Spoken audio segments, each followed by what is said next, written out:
diberi petunjuk juga kita nggak mau ngambil kan, padahal kita nggak mau mengikuti. Kita tahu itu petunjuk baru ini baru. Lah ya nggak itu. Ayo coba. Dulu tahu nggak itu petunjuk? Dulu tahu artinya. Tapi setelah tahu, iya tahu. Karena kalau memang sejak dulu kan memang kita harus hati-hati. Jadi yang di sekitar kita itu petunjuk. Petunjuk mau kemana? Petunjuk tetap ada dua. Satu, petunjuk dari Allah agar kita itu selalu ingat. Ingat itu tidak hanya ingat saja, ingat itu menjalankan.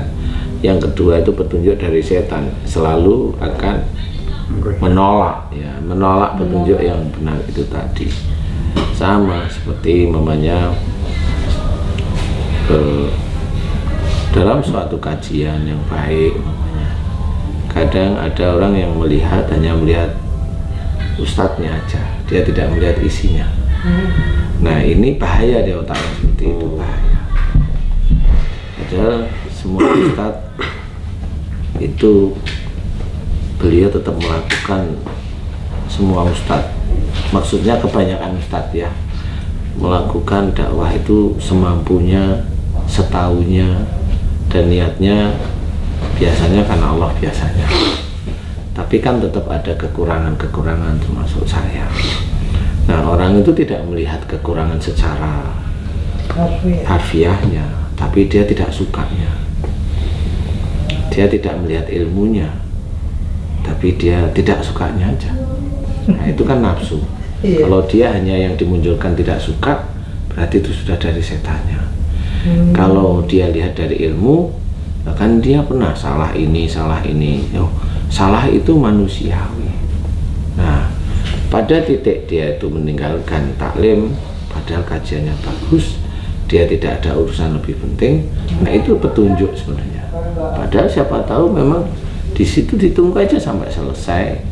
Apa yang mau dikatakan beliau pendakwah itu, tunggu aja santai. Itu namanya hati mau menerima. Nah itu petunjuk dari Allah. Karena sejak awal dia untuk ngaji. Nah, itulah banyak hal, banyak. Jadi umpamanya seperti orang kecelakaan, orang sakit, itu juga petunjuk dari Allah Ta'ala. Petunjuk untuk kembali ke jalan Allah kalau kita paham. Kalau dia punya guru, punya ustadz, ya pasti kalau ustadznya tahu pasti akan ditunjukkan. Contoh mamanya, kalau dia kena musibah ya diurut, musibah ini dari perbuatan dosa. Waalaikumsalam. Sehat Ustaz? Alhamdulillah. Apa ini? Ini singkong, Ustaz, singkong lembut. Oh iya. Ini sepatu. Ini tas. Lagi ngobrol nih Ustaz. Siap. Kadang-kadang godaannya gitu saja. Ingat itu kan kata-kata dari Sayyidina Ali tadi kan, undur mangkola wala tangdur mangkola ya. Jadi jangan lihat orangnya lah, tapi lihat apa yang diucapkan. Tapi kadang-kadang kita jadi tergoda nafsu atau nafsu kita sendiri. Sehingga kalau ada ustaz yang lagi viral kita wah seneng nih, bisa seneng sehingga kita mau mengundang ke masjid kita, ke TV kita, atau kita datang kemana beliau ini taklim ceramah kita datang kayak gitu. Nah ini gimana nih menyikapi fenomena semacam ini? Boleh sih sebenarnya Pak Haji, itu boleh-boleh aja ya, karena viral tidak viral itu kan sebenarnya itu hidayah dari Allah aja yang ditunjukkan.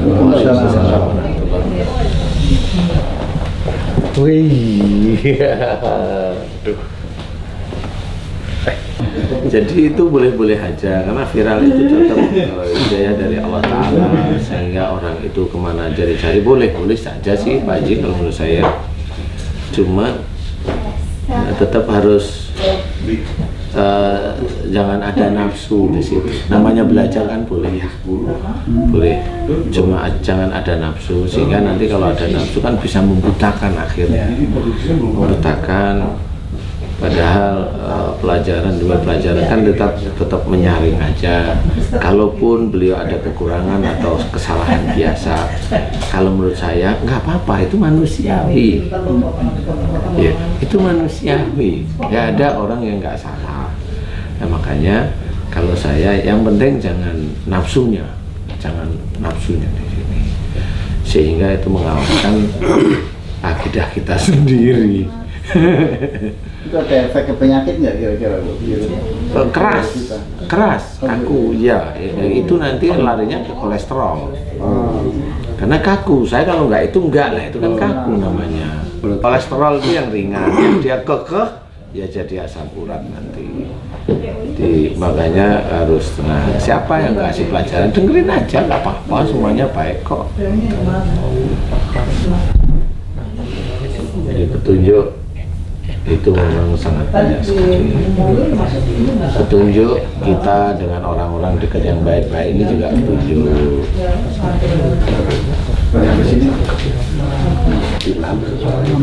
Assalamualaikum. Waalaikumsalam. Emang udah salaman?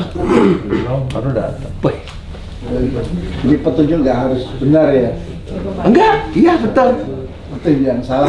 Iya, petunjuk salah, tapi gitu kita ya. nggak mau ke arah sana. Papan Iya. informasi jalan gitu lah. Iya, Petunjuk yang betul. benar, petunjuk yang salah. Bener itu Pak Haji. Petunjuk itu tetap ada dua. Petunjuk salah dalam arti itu salah karena orang lain kita mau ngikutin, atau petunjuk dari Allah Ta'ala benar kita ikutin, atau kita malah belok, begitu sebenarnya. Nah, keilmuan kita karena mendengarkan guru-guru kita, mendengarkan ustaz-ustaz kita, itu kan dasar untuk menjadi petunjuk. Kalau kita belajar tidak mau, bukan tidak mau ya, kalau pelajaran kita kurang maksudnya, itu kan petunjuk semuanya, tinggal kita milih.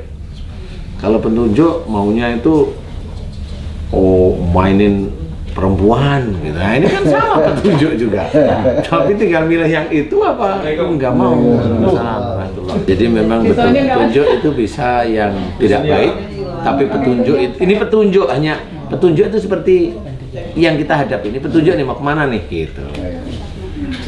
Kalau yang tidak baik kita memang harus hormati. Lingkungan itu bisa petunjuk juga, mau kemana nih.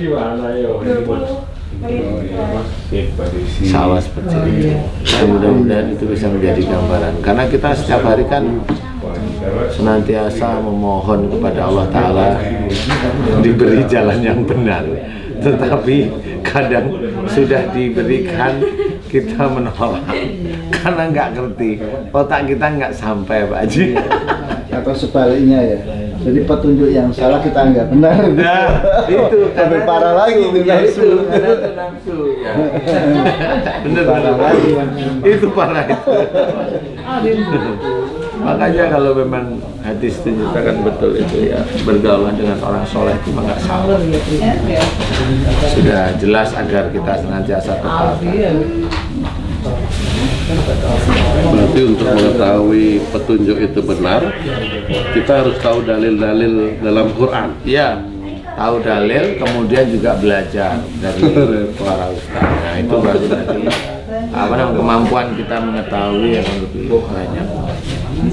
Insya Allah seperti itu.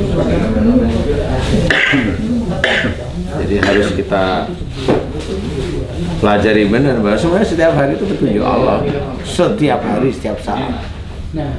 Cari kerja pun sama, karena Allah itu kan memberi petunjuk itu bukan tiap malam mimpi ada yang ngomong, kan nggak seperti itu. Atau Allah sendiri memperdengarkan suara pada orang, semua orang mendapat petunjuk, kan nggak seperti itu. Jadi memang caranya Allah ya dengan secara manusiawi aja yang dia lihat sehari-hari. Kemudian Allah itu memberikan dia itu alat untuk berpikir. Kemudian Allah itu memberikan petunjuk melalui Quran sama Sunnah. Tinggal dia berpikir, bisa nggak dia berpikir. Kalau dia berpikir yang dia ikutin ada nafsu baiknya, insya Allah dia akan menjadi baik. Menjadi baik pun nggak semuanya, nanti baru menjadi baik 1-2 hari, nanti ada petunjuk lagi yang lebih menggoda istilahnya. Nah, kan gitu. Nanti baru itu bisa belum ada 1 hari atau 1 hari ada lagi petunjuk lebih menggoda. Dia berpikir kemana nih? Ini kayaknya kok dia tinggal nafsu. kok ini muncul terus ya? Mau kemana? Kali coba-coba, nah belok dia sudah. Nah itu sama. Jadi kadang-kadang orang yang tidak dipahami di situ. Bahkan istikharah pun kadang-kadang sudah Nafsu. katakanlah di sini sebenarnya. Nafsu betul ya. Jadi sholat istikharah itu kadang-kadang nafsunya kita yang menjadikan petunjuk. Jadi petunjuknya kita sendiri. Nah itu yang memang harus apa namanya?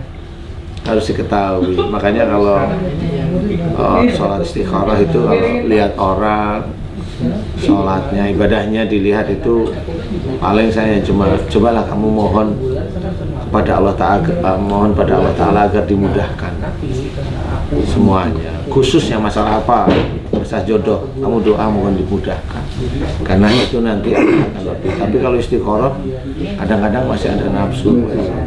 Kalau umpamanya kita nih mau milih ada 2 wanita, 3 wanita, kemudian kita punya nih ibu kita itu baik. Nah itu kasih tahu, Bu ada 3 wanita ini. Nah baru yang sholat istikharah ibu kita malah dia nggak punya nafsu dia. Nah, nanti dilihat istikharah nanti apa petunjuk dari Allah Ta'ala, siapa tahu benar. Masih saya tahu benar loh ya.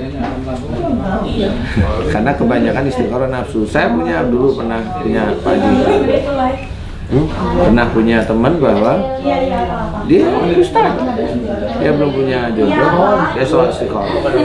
Dia ada 2 wanita, saya kenal wanita itu, dua-duanya saya kenal. Dia tanya, karena waktu itu saya belum dakwah, panggil saya Kang, karena orang Jawa Timur, Kang, saya mau sholat istikharah untuk 2 wanita ini. Karena saya kenal dia, walaupun dia ustaz, kenal itu ya akrab lah ya. Udah kamu nggak usah sholat istikharah, nanti mimpi kamu itu pasti kamu tunjuknya di sini. Loh kok gitu? Wes tah bener. Nanti ya, tapi saya nggak mau jawab. Dia bener, saya sholat istikharah 3 hari berturut-turut. Memang mimpi, bener mimpi itu pada wanita yang saya tunjuk. Dia akhirnya tanya sama saya, kok aku bener mimpi petunjuknya apa? Petunjuknya kamu itu nafsumu pengen aja. Baru dia ketawa, bener lah itu ya nggak bisa. Itu teman saya ustaz itu. Karena sudah akrab ya, karena dia duluan aja. Baru ketawa deh, iya ya. Baru bisa diskusi enak. Baru mikir, oh iya. Akhirnya nggak nikah sama ini. Emang enggak. Nah itulah. Walaupun itu saya cerita, itu teman saya, dia ustaz, dia ceramah hampir setiap hari. Nggak bisa menjadi jaminan.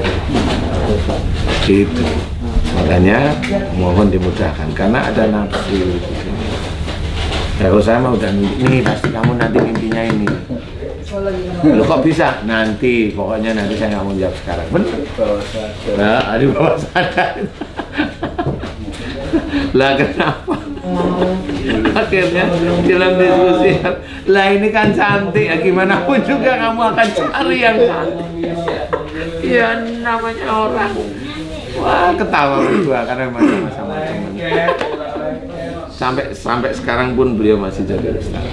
Dan istrinya beda, bukan. Kalau dalam pertemuan begini nih Pak Ustaz, ini petunjuk yang paling simpel yang diridhoi Allah apa ya kira-kira? Sebenarnya ini petunjuk, ini bisa menjadi hidayah, petunjuk dari Allah Ta'ala. Nanti akan menjadi ridho kalau setiap kali kita mengadakan seperti ini, satu persatu dari taklim ini mengerjakan dari petunjuk tersebut, mulai memahami. Nah itu nanti proses nanti ada proses menuju hidayah selanjutnya, dan kemudian mulai dikerjakan, dan nanti akan menjadikan rahmat atau bahkan nanti ridho. Rahmat sama ridho ini sama-sama tinggi, susah diraihnya, itu harus dikerjakan terus. Maksudnya bukan dari yang disampaikan, tapi kan sering ada majelis gini di tempat lain juga itu. Sama, tapi itu. Orang tidak menyampaikan dakwah gitu. Nah itu petunjuknya apa? Yang paling simpel. Petunjuknya memang dia hanya memberikan ilmu. Selesai. Ini sih Pak Ustadz 12 menit lagi bisa ganti baju. Oh ya siap. Biasanya 5 menit lagi kok. Ya, kita tutup. Saya mau ngisi di panggung siraman kolbu. Terima kasih guys. Wassalamualaikum.